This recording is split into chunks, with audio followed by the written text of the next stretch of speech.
Hello and welcome. I am Mr. Griffo, and this is the first episode in my NPC Mobs and AI series. In this episode, I will cover how to use the MoveTo function.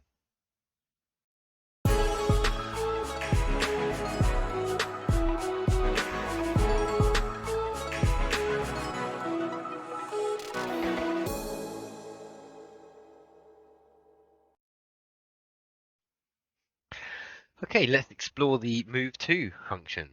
First of all, it's a function of humanoids, so we're going to need some sort of NPC or dummy. So I'm going to go to Plugins, Build Rig, and I'm going to use a man rig, but any should do. Wait a second so it loads in. Right, now we have it. Important thing with these dummies when you load them is to select all of the base parts and unanchor them. So that we're not using it to pose it, we want it to be an actual NPC. So we want a script in order to tell it to do stuff. And in this script, we're going to want to get the humanoid. So we'll call humanoid equals script.parent.humanoid. That's the root to it, script.parent.humanoid. And we shall use the MoveTo function on it like so. The first argument it accepts is a vector3, and the second argument is an instance. We're not going to worry about the second argument in this episode. That's for a later, more advanced tutorial. But let's focus on the vector3 for now. So let's just construct a vector3 with vector3.new, and we can put any coordinates we want in there. So let's go for 100, 0, 100. That should do fine. And if we now press test, we should be able to see it walk off to that position. As you see, he's walking over there. Okay, and we can do that for any position we like, but it's not always very convenient to just construct a new vector3 and have to go off of the actual coordinates. So what we can do is make a part that will be a target for it to get to. So let's add a part, and we're going to call this, let's call it target. And go back to our script, and instead of having this constructor, we're going to find that part. So game.workspace.target, as we called it, and then we have to put the dot position in, and that will return the vector3 of exactly where the target part is. So now we can press run, and he'll walk to this part. And if we put that part somewhere else, like behind him this time, and press run, now he'll walk to that part. There's a few things to bear in mind with this. It's a bit straightforward, so let's add an obstacle in the way. Here we go. If we add this and scale that up a bit, make ourselves a brick wall.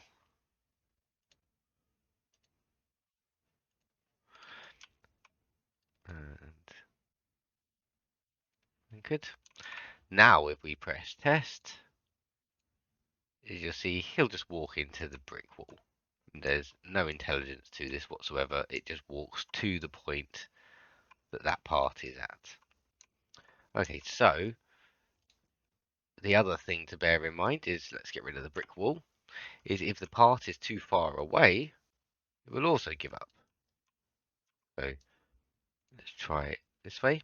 There is actually an 8-second cooldown or 8-second timeout on the MoveTo function. So there we go. You see, yes, travels for 8 seconds and then just gives up. So there's a few ways we can deal with this, and the way we're going to look at right now is by using the MoveTo finished event.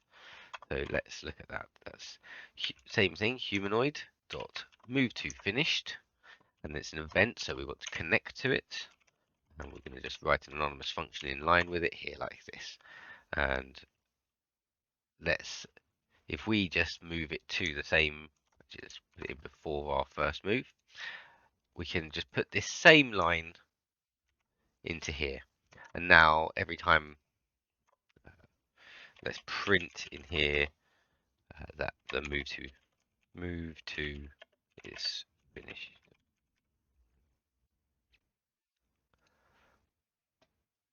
Now when he walks,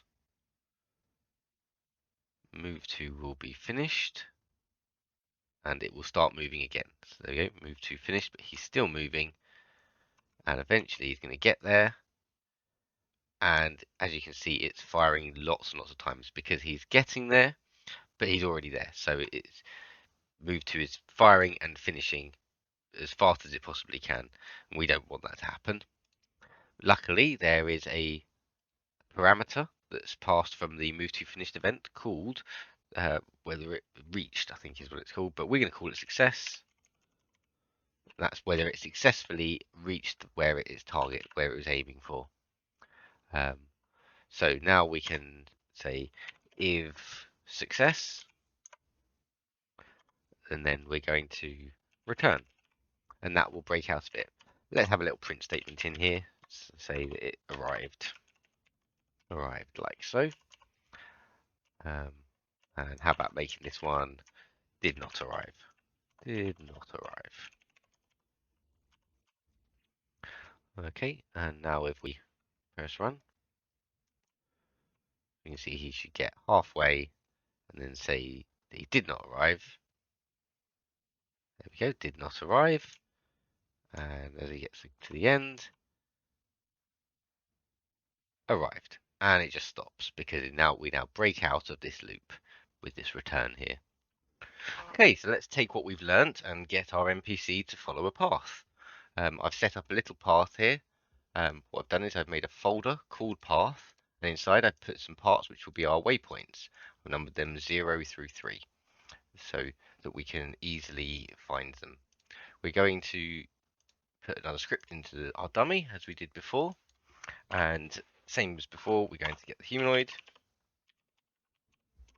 like so, equals script dot parent dot humanoid, and we're going to have to move to our first place, so we're going to say humanoid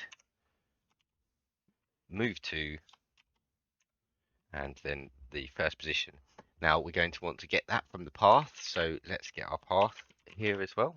Path, local path equals game dot workspace dot path, and then we can say path dot 0. But we can't just say path dot 0 because that's a number. So let's use square brackets, and then we can put a string into there. So we can then put our string of 0 like that. But that's not a very nice way of doing things. We want to actually be able to change this number. So let's get a current waypoint. Let's give ourselves another variable, call it something like current waypoint. Current waypoint. And that's going to equal 0 because we're going to start at 0. So now we can put current waypoint in here. And obviously we want to get the position of it because we want the vector 3 position. Position, like so.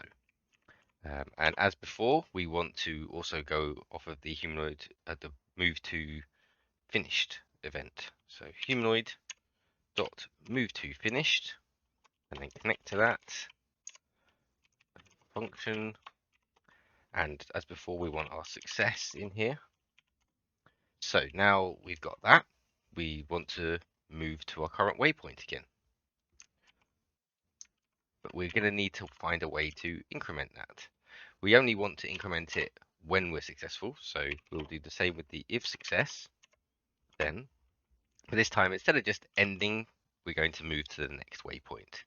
So we want to increase this current waypoint number by 1. We can do that quite simply by saying current waypoint plus equals 1, and that will just raise it 1 point. Now it should cycle through, start at 0, go to 1, 2, 3, and then it will crash at that point because there won't be a 4. But let's just check that's all working as it should do. Okay, get to 2, and then 3, and as we see we get an error because we don't have number 4. Now I like to solve this using modulus. So modulus is basically a way of getting the remainder. So if you don't know, we could do, if we did 5 modulus 3, that would equal 2, that will return 2.